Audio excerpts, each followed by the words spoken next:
In a world where extreme competition exists everywhere, what does it take to have success in your career and in life? Join me, Nirvana Chaudhary, as I sit down with some of the most successful individuals to discover the secrets to their success, what continues to drive them, and to hear a few exclusive stories in the process. What drives them and their success code, their mantra for making it bigger.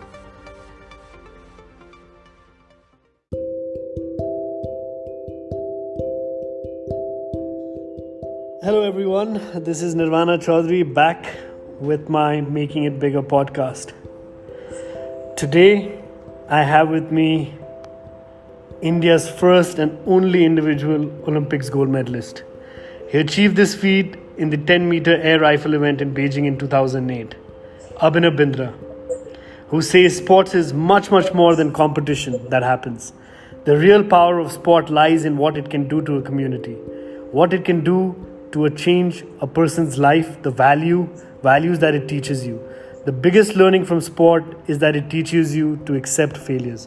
I have with me Abhinav Bindra. Thank you so much, Abhinav, for coming on my podcast. Thank you for having me. So, Abhinav, the first question I always ask my friends are, one of the youngest and the first Olympic gold medalist in India. What is your success mantra? What is it that really drives you? Well, my success at the Olympic stage came after years and years of perseverance. I think I was a person throughout my whole sporting career that, I was in quite a lonely sort of a sport because shooting is lonely. But throughout my entire journey, I had one constant companion, and my constant companion was self-doubt. I always struggled to have belief. And after a while, I just gave up chasing this whole self-belief story. And I've started really chasing self-respect. And that self-respect really came from the fact that I would put in the best that I can every single day. I wanted to be better than what I was yesterday. The Olympics, of course, come once in 4 years, but for me as an athlete, they came every single day. It was about trying to be the best that I could be.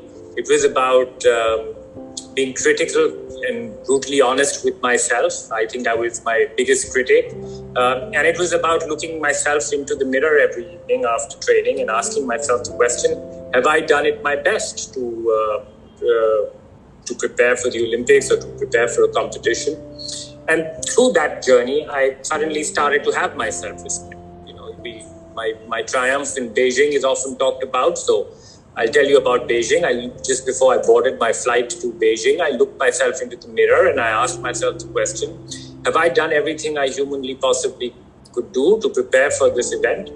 And the answer was yes. And, even before I shot my first shot at that Olympic competition 13 summers ago, I was already a winner. I was a winner in my own eyes. And that to me was the most important thing. I think that really shines more than any gold medal can shine. And that really was my whole journey, to really continuously try to chase my own self-respect. And that was my only mantra. I was not talented. I don't think I had any real talent. I was not athletic. I was chicken-hearted. I already told you I was anxious all the time.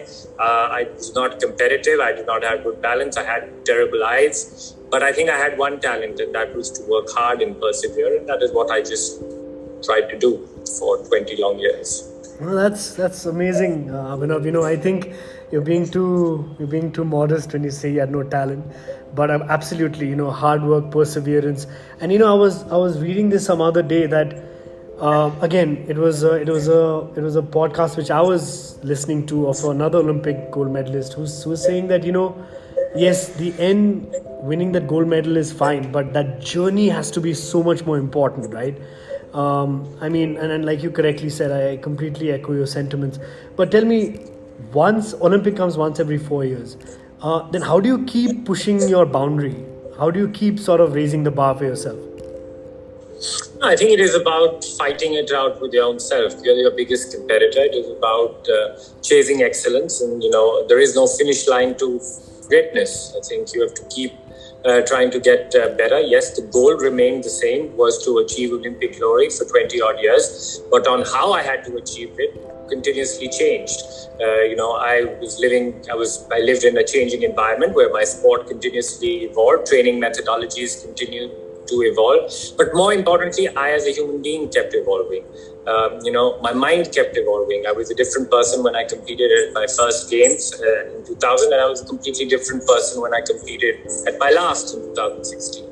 So it was just about, finding that desire, finding that motivation from within it. You have to be intrinsically motivated if you have to achieve excellence at the highest stage. If you do not have, nobody can put it into you. I don't think anybody can help you get that intrinsic drive and that intrinsic motivation. You have to have a little bit of desperation to succeed. And the definition of success can, of course, be different for everybody. But having that desperation to just try to be the best version of your own self, I think is very, very critical in order to achieve excellence or in order to achieve success. So, Abhinav, especially in the corporate world, we always talk about succession planning or creating an environment where we develop new entrepreneurs, etc. And India, 2008 versus India, where it is today, has had a paradigm shift, right? I mean, you're seeing more and more participants in Olympics and much more and more hope. But how do you see the evolution or the importance of the sports as a priority and sports infrastructure in India, or let's say in our part of the world? It's pretty much the same. Yeah, I think, of course, sport is developing in India, but I think the whole of our region, has a very young population. I think specifically India, half our population below the age of 30. So there's far more consumption of sport. I think there's far more participation in sport. And just because we are a young society, sport is slowly but surely becoming a priority even for governments to invest money in, invest in investment. They put investment into infrastructure and things like that. But I think the one point all countries around like India and yours, this region is missing, is really to leverage on the power of sport to shape societies. When you have such young societies, I think we need to instill values into them. We need to put them on the right track to get their focus right. And I can tell you that there is no better way than sport to get you there. You don't all need to win gold medals at the Olympics or even compete at the Olympics, but you need to participate in sport just for the sheer joy of playing sport. Because the values that sport brings are absolutely invaluable. Sport teaches you how to win, but more importantly, sport teaches you how to lose. It teaches you how to have a goal. It teaches you honesty. It teaches you integrity. It teaches you how to follow the rules. I think as human beings, the first thing a kid ever encounters in following rules is playing a game or playing sport. And so very important to instill those values into young societies. I think just having goals, chasing those goals, having that perseverance, having the ability to listen. I think attention spans in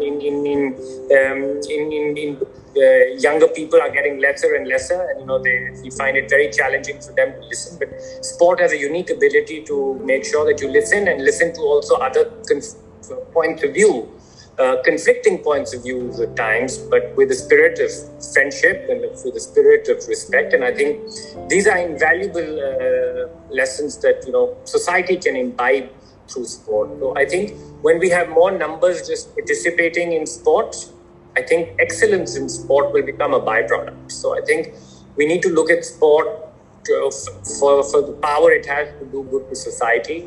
And when that starts to happen, I think success in the region will continuously improve. We're all consumed by becoming economic superpowers. But if you really look at the great economies of the world, they also happen to be sporting superpowers. That has not just happened by accident. No, it's so well said.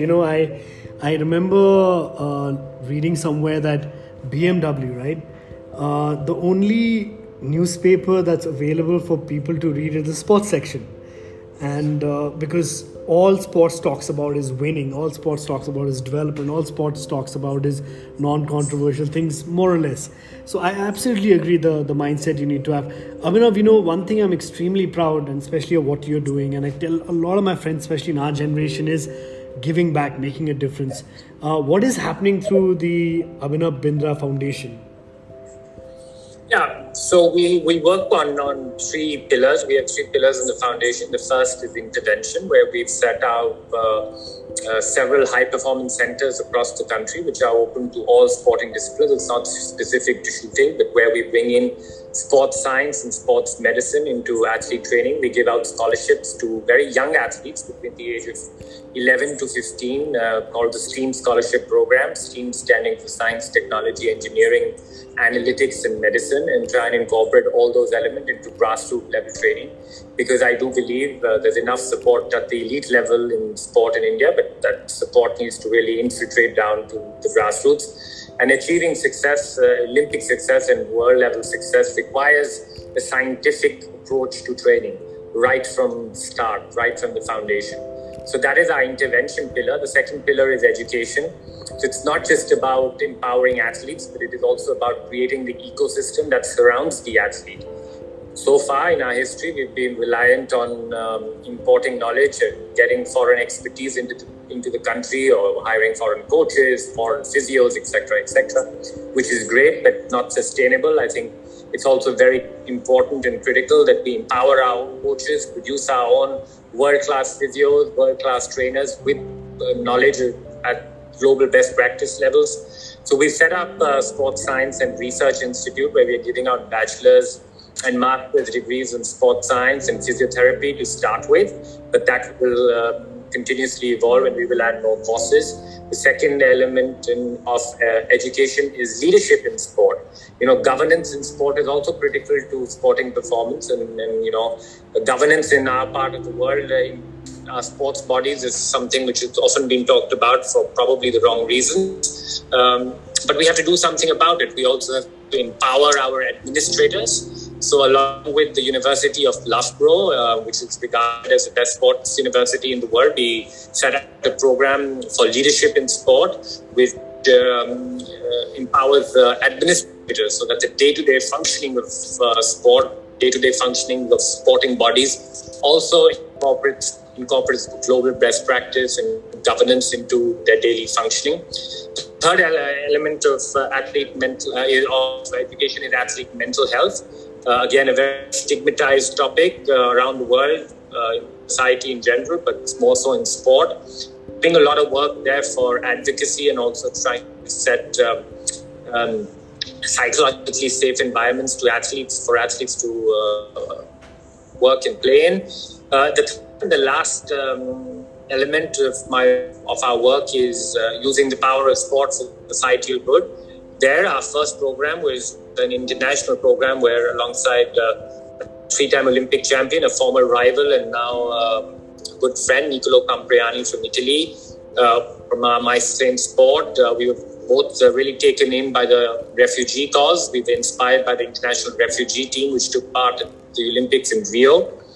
And we set out a program of several refugees, trying to select them in Lausanne in Switzerland. That's where Niccolò is based. And we picked 3 of them to make it, to train them in our chosen sport of shooting, because that's where our expertise lay, and try and get them to Tokyo. I'm very happy to tell you that 2 of them are competing in Tokyo, one as part of the refugee team, and one representing Afghanistan, because he is still an asylum seeker and his status is not one of the refugees yet. So a great victory for that project, because we've used power of sport to change people's lives, to define their lives from where they were. They were very sad and depressed and had gone through so much in life, and they found their refuge in life through sport. So also doing several other projects in the value education segment to spread values of sport in young society. So that is a little bit of an overview of the work that we do. It is fulfilling, it is hard, but enjoyable and challenging. And I spend 50% of my time doing this. This is like music to my ears. It's I'm so proud of you, Abhinav. You're doing phenomenal work, and in our own little ways, my dream was also that one of the ways youth development can happen is through sports, and exactly so similar to what you're doing. I'm going to pick your brains on that probably on a separate call.